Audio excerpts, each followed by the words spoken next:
أنني الألف وليس بممكن بالممكن ترضاها وليس بممكن.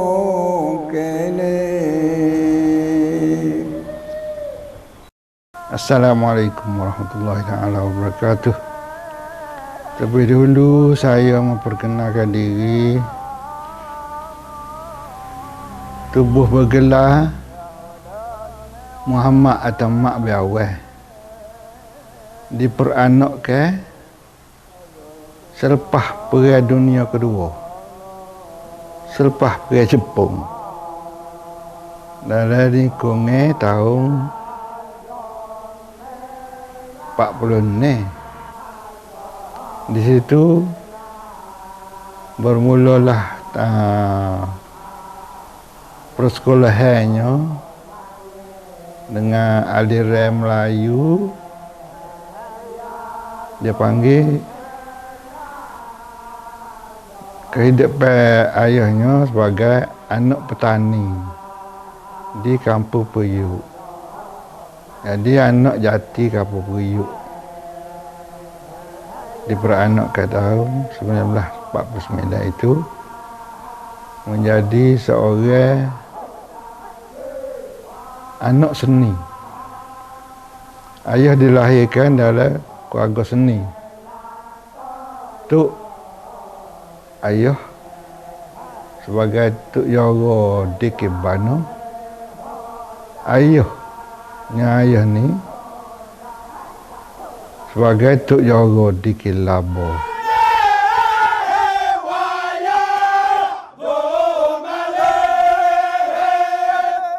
Kira tarikh sebenarnya boleh katakan umur ayahnya dalam sekolah Melayu lagi, lebih kurang umur 9-10 tahun lah. Jadi duduk ikut arwah ayah ni pergi berdikir. Dalam berdikir dia tu sehingga ke dia dukung, arwah mak ni dukung sebelum ada umur 9 tahun lagi, dukung bawa pergi Pak Metin dikir. Boleh kata bermula daripada situlah mendapat bimbingan itu menjadi seorang yang boleh menjadi ketua kumpulan sampai ke hari ini. Memimpin itu kalau tak silap ingat dia bermula pada umur ayah dah lebih kurang 25. Dalam lingkungan 25 tahun telah memimpin kumpulan di Kilabo kampus sendiri lah, kumpulan sendiri sehingga ke kini umurnya lingkungan 74 dah. Dalam lingkungan 74 ini masih lagi kena di apa ni, tidak boleh lepas tanggungjawab itu. Telah diberi kepercayaan untuk memimpin kumpulan.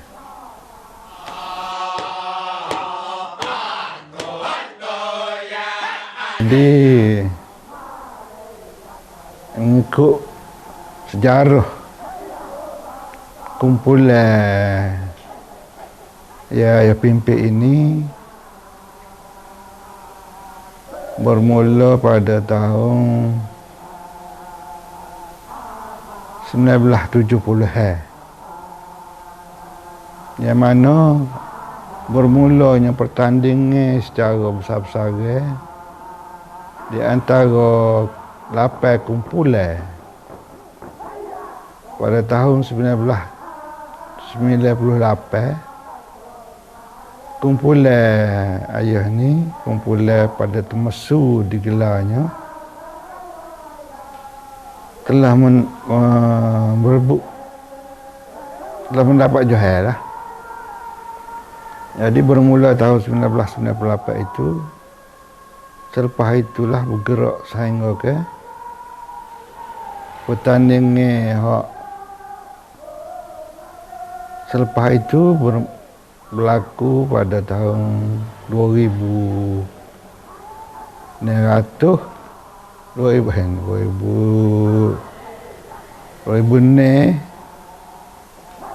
tak silap ingat, telah bertanding dengan 9 kumpulan pun mendapat juara juga. Dan akhir sekali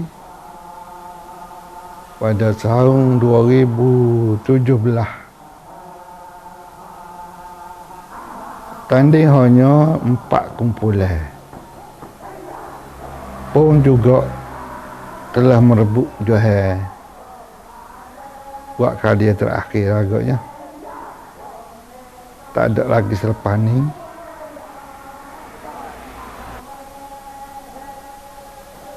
Dikir ataupun sebut asalnya zikir, di mana perkataan zikir itu telah mengingati, diciptakan oleh tok nenek ayah, yang mana bermulanya mengikut risalah ataupun catatan yang telah orang tua tinggalnya. Ia bermula dengan zikir ataupun ingat itu dibawa oleh kumpulan, bukan kumpulan lah, titih ataupun orang tua sebelah ayah ni telah mendapat ajaran ataupun diterima ajaran itu daripada arwah Haji Ibrahim, mufti masa itu, dalam lingkungan tahun 1346 Hijrah. Jadi Haji Ibrahim ni telah pergi ke Mekah, berguru dengan imam besar Masjid Mekah yang bernama Syekh Haji Umar Hamdan, yang mengikut sama-sama dengan Haji Ibrahim ini termasuk Haji Abdul Rahman bin Osman yang bergelar nama Tok Seleho, dan juga Haji Muhammad bin Osman daripada kampung Cahusak, dikenali sebagai Takyah Mamat Perhutanju. Jadi kedua-dua mereka inilah belajar sama dengan Haji Ibrahim, mufti semasa itu, yang mana mereka ini bawa balik selepas daripada 1346 itu sehingga 1352 mereka ini meninggal.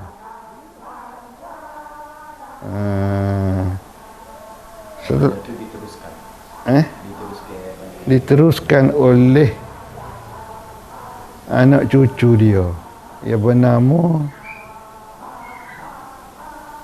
Haji Muhammad juga, Muhammad bin Ma'asai, cucu kepada Haji Muhammad Osman tadi kata ayah mak pun tanya, pun bergelar dengan ayah mak pun tanya juga, disambung bersekali dengan arwah ayah mak ni yang bernama Awal Tok Jara, digelar Awal Keriting. Mereka inilah menyambung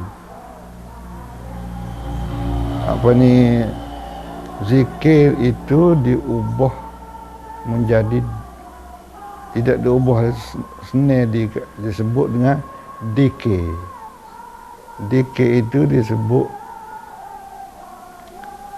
dikir labo, yang mana berbeza dengan dikir bano, kata-kata arwah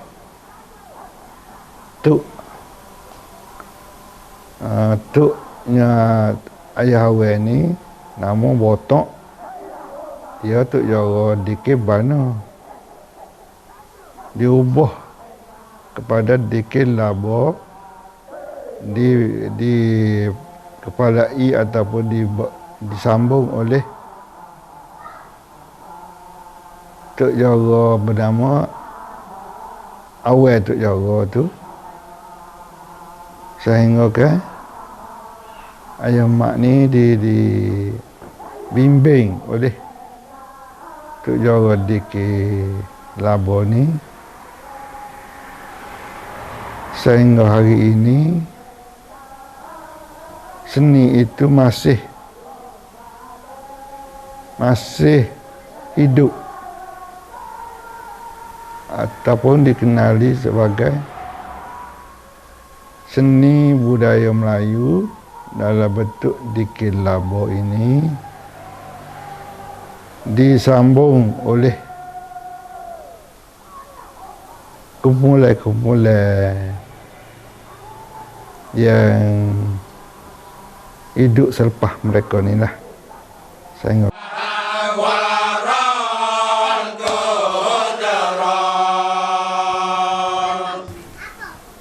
keistimewaan yang ada pada dikir labo itu sebab dia disebut ataupun apakala sebut tiap-tiap seorang itu menyebut kata yang ada pada dikir labo itu, jadi mesra rasa, kata sebut saja lagu-lagu yang dibawa itu, jadi ada semangat yang ada pada diri masing-masing itu, sehingga dapat membawa kepada kegembiraan ataupun rasa puas hati. Dengan dikir labo itu juga dia dapat meluah ataupun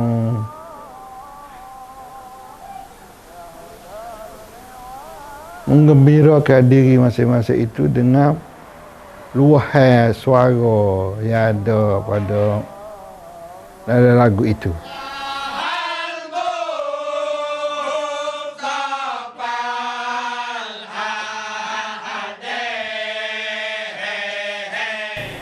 Lirik lagu ataupun lagu dan irama tidak boleh dipisahkan, maka dicipta oleh juru-juru lagu lah, yang mana pada masa mula-mula diciptakan lagu ini, dia reka seolah-olah merayu ataupun berlagu untuk mendapat ketenangan jiwa. Jadi daripada mula yang lagu dia cipta tu dapat penenangan jiwa, sehingga dia boleh meraih keinginan ataupun hak mana orang nak ikut dikilabur bersama itu diciptakan mengikut keadaan semasa. Contoh kata mula-mula lagu masa zaman arwah Piramli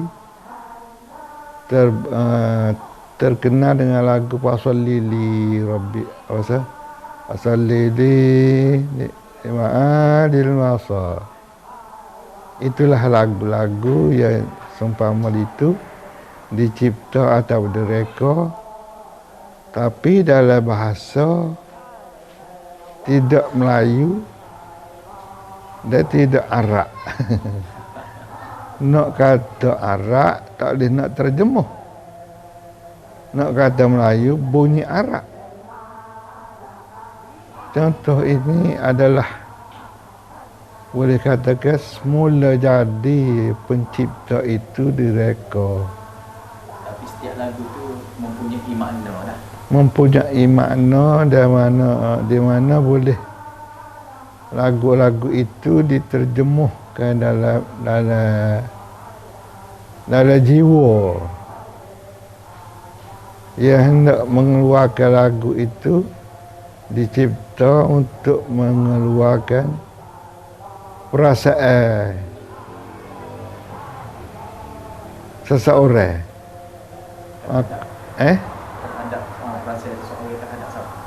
Terhadap keinginan seseorang itu untuk menonjolkan dengan lagu itu dia boleh menggambarkan kegembiraan ataupun keseronokan yang ada pada dia tu.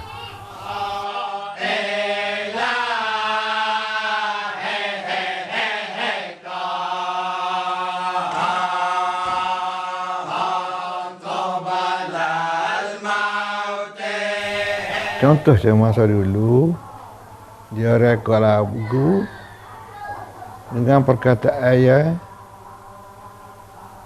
dapat didengar oleh penonton-penonton itu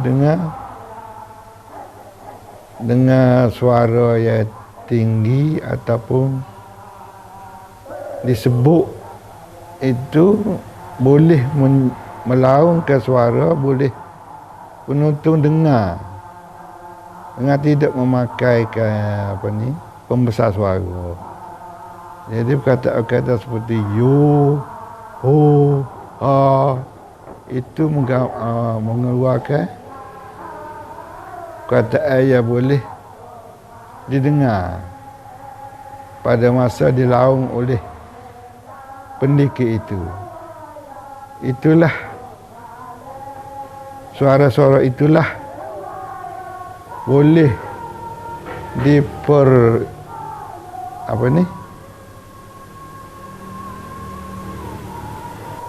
memuas hati pendekar serta dengan orang pendengar itu boleh memutus ataupun lebih kata kayak juru ni orang nak jadi juru nak bertanding ni dia dulu tak pakai pengadil lah. Yang mengadili itu adalah penonton. Masing-masing pendekar di atas bahasa itu tak tahu dia ni mendapat markah tinggi ke atau tidak. Hanya dengan sorak penonton itulah dapat mengadili kumpulan masing-masing. Siapa yang menentukan? Tepukkan siapa yang paling gemurah.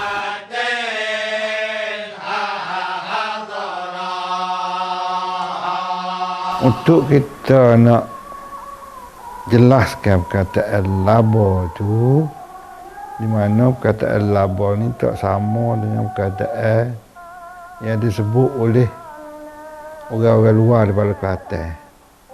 Hanya anak Kelantan saja boleh sebut labo. Yang mana perkataan labo itu terdiri daripada huruf lam dan bo. Jadi orang Kelantan sebut la, labo. Huruf la, huruf bo. Ini apa ni?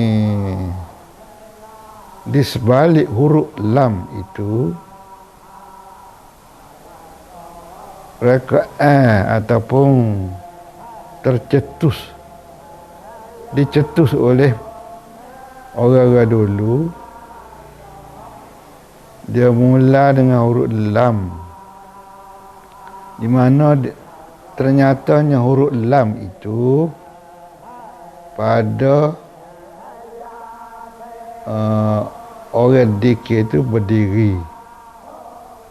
Ada huruf bo itu dinyatakan kepada orang-orang yang duduk berselo.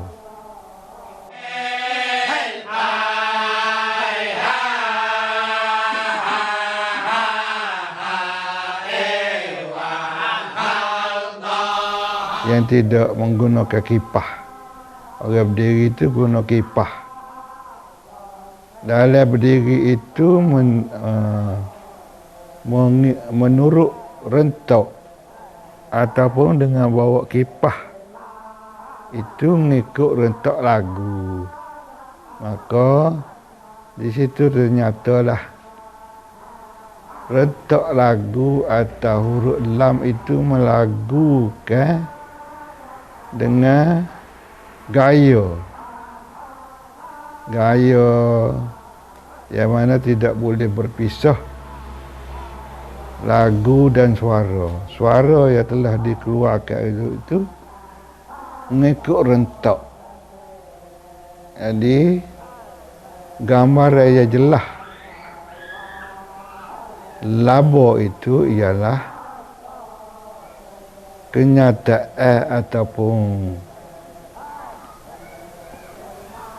nak menyatakan kebesaran Allah Ta'ala, nak menyatakan kebesaran dia dalam bentuk huruf lam dan huruf bo. Jadi kita bergerak itu atas kehendak ataupun kuasa Allah Ta'ala, di mana ternyata pada diri seseorang itu dengan lagu dan gaya dikeluarkan dengan gaya tari. Jadi di mana kalau tidak ada lagu atau gaya rentak itu, tidak boleh seseorang itu melakukan dengan sebaik-baiknya. Jadi dia tak boleh nak bawa kipah dengan serentaknya, dengan gaya tersendirinya. Seseorang itu tak boleh gaya kalau tidak ada dengan lagu itu.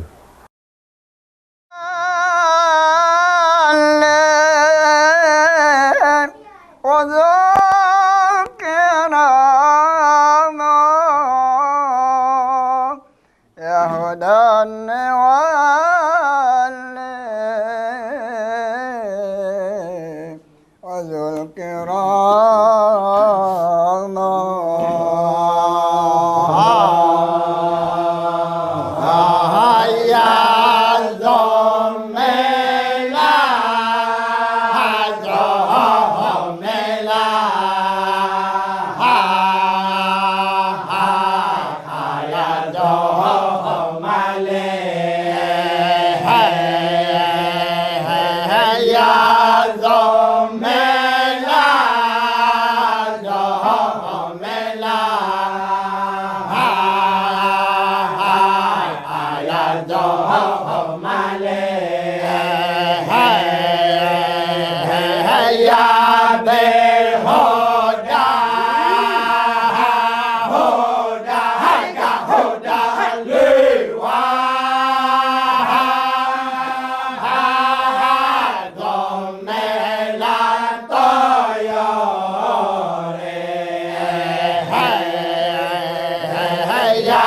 le